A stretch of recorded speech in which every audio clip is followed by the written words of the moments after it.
Assalamualaikum warahmatullahi wabarakatuh. Nama saya Hafizatun Nadia dengan NIM 2010301054. Saya akan menjelaskan mengenai endometriosis. Yang pertama, saya akan menjelaskan pengertian dari endometriosis tersebut. Endometriosis merupakan gangguan ginekologi yang ditandai dengan jaringan endometrium di luar kafum uteri. Dapat memicu terjadinya reaksi inflamasi. Umumnya, jaringan patologis ini ditemukan pada pelviks, ovarium, dan septum rectovagina. Penyebab terjadinya endometriosis itu sendiri sampai saat ini masih belum diketahui secara pasti, atau bisa disebut dengan idiopatik. Penyebab dan faktor resiko terjadinya endometriosis dapat dilihat dari beberapa teori. Yang pertama yaitu pada teori retrograd oleh Sampson 1927 atau 1927. Dalam teori ini, menstruasi tidak mengalir melalui tuba falopi melewati dari vagina, namun menstruasi tersebut masuk kembali melalui tuba falopi, kemudian masuk dan menempel pada rongga pelvis atau rongga peritoneum yang kemudian berimplantasi atau menempel lebih kuat di dalam permukaan peritoneum. Dan menstruasi yang tidak keluar secara fisiologis, dia mampu membuat metaplasma atau merusak serta menghancurkan peritoneum itu sendiri. Kemudian, jaringan tersebut akan membuat angiogenesis atau membuat jaringan yang sifatnya tersebut merusak. Yang kedua adalah teori imunologik dan genetik, di mana imunitas atau sel-sel peradangan yang harusnya mampu membersihkan dari sisa-sisa zat menstruasi yang kemudian harus dikeluarkan. Namun karena imunitas tubuh yang tidak mampu, akibatnya adalah terkumpulnya jaringan endometriosis itu sendiri di dalam kafum uteri. Yang ketiga adalah teori emboli limfatik dan vaskular.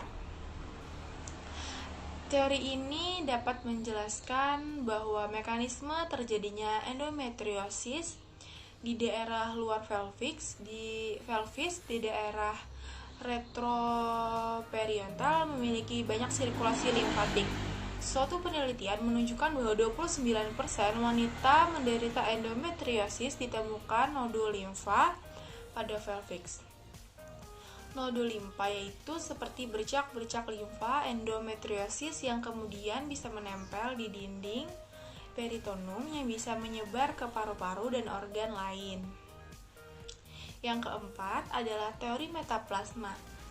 Teori metaplasma ini dikemukakan oleh Robert Meyer yang menyatakan bahwa endometriosis terjadi karena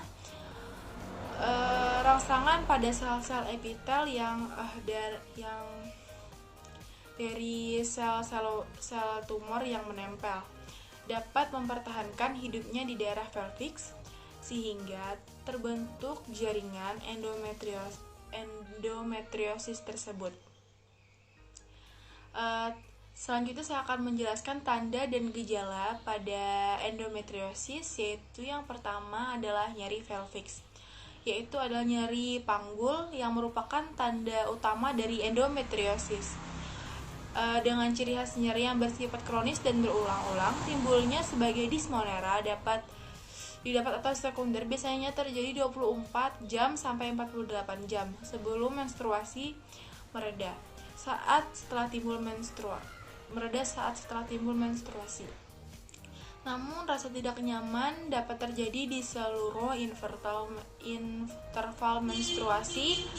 Nyeri ditandai dengan konstannya rasa tersebut biasanya terjadi pada pelvis atau panggul bawah, yaitu sacrum.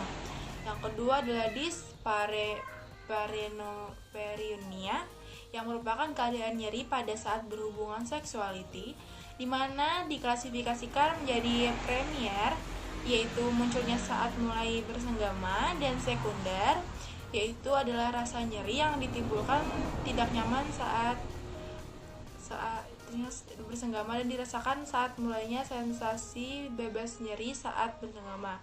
Kemudian akibat menempelnya jaringan endometriosis secara komplit pada ruang rahim tersebut, yang ketiga adalah dysmenorrhea, yaitu nyeri haid yang disebabkan oleh reaksi peradangan. Reaksi peradangan tersebut akibat dari sekresi sitokin dalam rongga peritoneum akibat peradangan lokal pada sarang endometriosis, dan oleh adanya infertilisasi endometriosis ke dalam saraf rongga panggul. Yang keempat adalah infertilitas endometriosis. Didiagnosa hampir 2 kali lebih sering pada wanita infertil dibandingkan fertil. Karena itu, endometriosis harus dicurigai pada setiap kasus infertil. Efektif endometriosis ini pada fertilitas atau kesuburan terjadi karena adanya gangguan pada lingkaran rahim sehingga perlekatan sel telur yang sudah dibuahi di dinding rahim terganggu. Artinya, sel endometriosis ini bisa menghancurkan dari sel telur yang dibuahi karena sifat dari endometriosis itu sendiri adalah metaplasma. Jika dirasa atau ditemukan tanda dan gejala tersebut, maka sebaiknya dilakukan pemeriksaan. Yang dapat dilakukan pemeriksaannya yaitu seperti uji laboratorium, pembedahan laparoskopi dengan USG ultrasonografi, dan yang bisa dilakukan juga MRI dan uji anatomi patologi. Terima kasih, nama saya Hafizatun Nadia. Wassalamualaikum warahmatullahi wabarakatuh.